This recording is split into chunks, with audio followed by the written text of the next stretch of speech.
O encouraçado Riachuelo entrou em serviço na Armada Imperial em 1883 como o navio de guerra mais temido do hemisfério ocidental. Construído na Inglaterra com 4 canhões de 9 polegadas em torres giratórias e propulsão mista a vapor e vela, chegou a preocupar tanto o Congresso dos Estados Unidos que um parlamentar declarou que, se toda a frota americana fosse confrontada pelo Riachuelo no oceano, duvidava que um único navio com a bandeira americana retornaria a porto. Dono de uma carreira agitada e repleta de reviravoltas políticas, tornou-se símbolo do apogeu da Marinha Imperial Brasileira.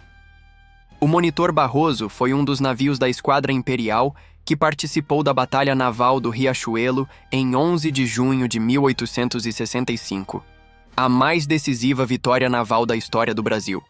Naquele dia, a frota brasileira sob o comando do almirante Barroso destruiu a Marinha Paraguaia nas águas do Rio Paraná, determinando o controle fluvial e abrindo caminho para a vitória na Guerra da Tríplice Aliança.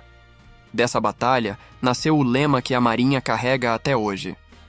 O Brasil espera que cada um cumpra o seu dever.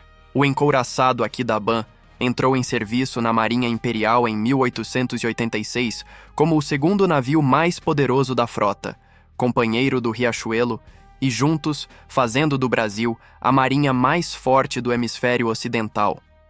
Apesar de seu primeiro comandante tê-lo chamado ironicamente de encouraçado de papelão, pela couraça incompleta, o navio cruzou 3 vezes a Baía de Guanabara, resistindo à artilharia de costa durante a Revolta da Armada de 1893, ganhando um apelido mais digno, Casaca de Ferro. Em 1906, terminou tragicamente, partido ao meio por uma explosão misteriosa em Angra dos Reis que matou mais de 200 tripulantes.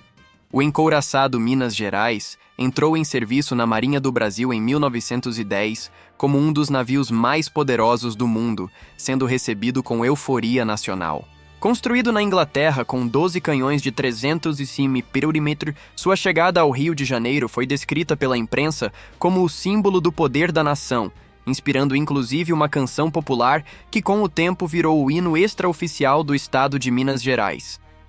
Meses depois de sua incorporação, foi palco da Revolta da Chibata, quando marinheiros se amotinaram contra os castigos corporais, forçando o governo a negociar diretamente com a tripulação a bordo do navio mais poderoso do país. O encouraçado São Paulo entrou em serviço em 1910 como nave gêmea do Minas Gerais, completando o plano de reaparelhamento que fez do Brasil a maior potência naval da América do Sul. Além de participar da Revolta da Chibata, o São Paulo foi ordenado a disparar contra o Forte de Copacabana, na repressão à Revolta dos 18 do Forte em 1922. Terminou misteriosamente. Desapareceu no Atlântico em 1913, durante transferência para uma empresa de desmanche, sem deixar rastros.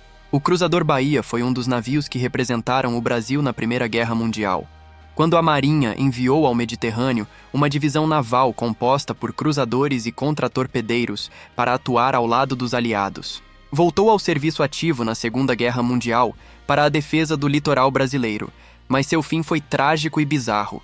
Em 4 de julho de 1945, durante um exercício de tiro antiaéreo nos arredores da costa equatorial, uma rajada de metralhadora atingiu cargas de profundidade, gerando uma explosão catastrófica que destruiu o navio e matou centenas de tripulantes. O contratorpedeiro Mato Grosso foi um dos navios que compuseram a renovação da frota brasileira no período entre guerras, integrando a esquadra que recebeu o Minas Gerais ao retornar dos Estados Unidos após modernização em 1921. Durante a Segunda Guerra Mundial, a Marinha do Brasil operou contratorpedeiros e navios de escolta, recebidos por meio do programa americano Lend-Lease, realizando patrulhas no Atlântico Sul contra a ameaça submarina alemã, que havia afundado dezenas de navios mercantes brasileiros, o que levou o Brasil a declarar guerra ao eixo em 1942. O navio Escola Brasil entrou em serviço na Marinha do Brasil e tornou-se o símbolo da formação das gerações de oficiais navais brasileiros. Visitando portos ao redor do mundo, o navio Escola carrega a tradição da escola naval e representa a face diplomática da Marinha, sendo recebido com honras em nações estrangeiras como embaixador flutuante do Brasil. Ao longo de décadas, formou centenas de guardas-marinha que depois ascenderam ao alto comando da Marinha. O Nael Minas Gerais, A-11, entrou em serviço na Marinha do Brasil em 1960 como o primeiro porta-aviões da América Latina em plena operação, transformando completamente a doutrina naval do país. Originalmente, o HMS Vengeance britânico foi adquirido em 1956 e passou por 4 anos de modernização na Holanda antes de ser comissionado. Ao longo de 41 anos, acumulou quase 488 mil milhas navegadas e mais de 17 mil pousos enganchados, sendo carinhosamente apelidado de Mingão por sua tripulação. Em 2001, poucos meses antes de sua desativação, realizou a façanha inédita de operar jatos AF-1 Skyhawk, pilotados por aviadores navais brasileiros. O cruzador Tamandaré integrou a frota brasileira adquirida de estoques americanos após a Segunda Guerra Mundial, compondo junto ao cruzador Barroso a última geração de cruzadores da Marinha do Brasil. Esses navios, embora veteranos da Guerra Americana, permitiram à Marinha manter alguma paridade regional e desenvolver doutrina e adestramento para operações de superfície, formando toda uma geração de oficiais na arte da guerra naval moderna, antes da chegada das fragatas classe Niterói. O submarino Riachuelo, S-15, foi o primeiro submarino moderno operado pela Marinha do Brasil, incorporado em 1957 como ex-submarino americano, classe Gato Veterano da Segunda Guerra Mundial. Abriu caminho para o desenvolvimento de uma força de submarinos nacional e iniciou o adestramento das tripulações brasileiras na guerra subsuperfície, missão que se tornaria cada vez mais central na doutrina naval do país diante da vasta área marítima a ser defendida. O submarino Riachuelo, S-22, entrou em serviço em 1977 como o primeiro submarino de tecnologia moderna adquirido pelo Brasil, pertencente à classe britânica Oberon. Muito mais silencioso e capaz que seus antecessores americanos, representou um salto geracional na força de submarinos e serviu por 2 décadas até sua aposentadoria em 1997, quando foi preservado como navio-museu. Ainda hoje pode ser visitado, guardando a memória da era de ouro dos submarinos convencionais brasileiros. O contratorpedeiro Pará, classe Gearing, foi um dos contratorpedeiros americanos da classe Gearing, incorporados à Marinha do Brasil durante a Guerra Fria, representando o backbone da esquadra de superfície por décadas.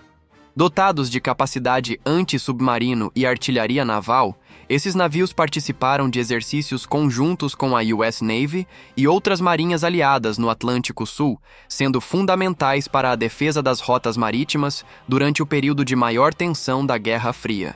O fragata Niterói, F-40, entrou em serviço em 1976, como o navio de guerra mais avançado já operado pela Marinha do Brasil até então, representando um salto tecnológico de 30 anos em relação a tudo que existia na frota. Projetada especialmente pelo estaleiro britânico Vosper Thornycroft para atender aos requisitos brasileiros, a classe Niterói foi a primeira equipada com computadores digitais táticos, turbinas a gás, mísseis superfície-superfície e mísseis anti-submarino. 2 das 6 fragatas foram construídas no Arsenal de Marinha do Rio de Janeiro, marcando o retorno da indústria naval de guerra ao Brasil. O fragata Independência, F-44, foi uma das 2 fragatas da classe Niterói construídas inteiramente no Brasil, no Arsenal de Marinha do Rio de Janeiro. Sua construção representou um marco histórico, demonstrando que o país havia alcançado capacidade técnica para fabricar os mais complexos navios de guerra. As fragatas classe Niterói serviram por décadas como espinha dorsal da esquadra brasileira, sendo modernizadas pelo programa Modfrag no final dos anos 1990 para estender sua vida operacional. O NAI São Paulo, A-12, entrou em serviço na Marinha do Brasil em 2001, como o maior navio de guerra já operado pelo país, adquirido da França, onde era o porta-aviões Foch, por apenas 12 milhões de dólares. Com 265 metros de comprimento e capacidade para 40 aeronaves, era o 5º maior porta-aviões do mundo. Sua trajetória brasileira foi marcada por contratempos técnicos e financeiros, incluindo uma explosão que matou 3 tripulantes em 2004. Desativado em 2018, foi afundado pela própria Marinha em fevereiro de 2023, após o drama de ser barrado na Turquia devido à quantidade de amianto a bordo.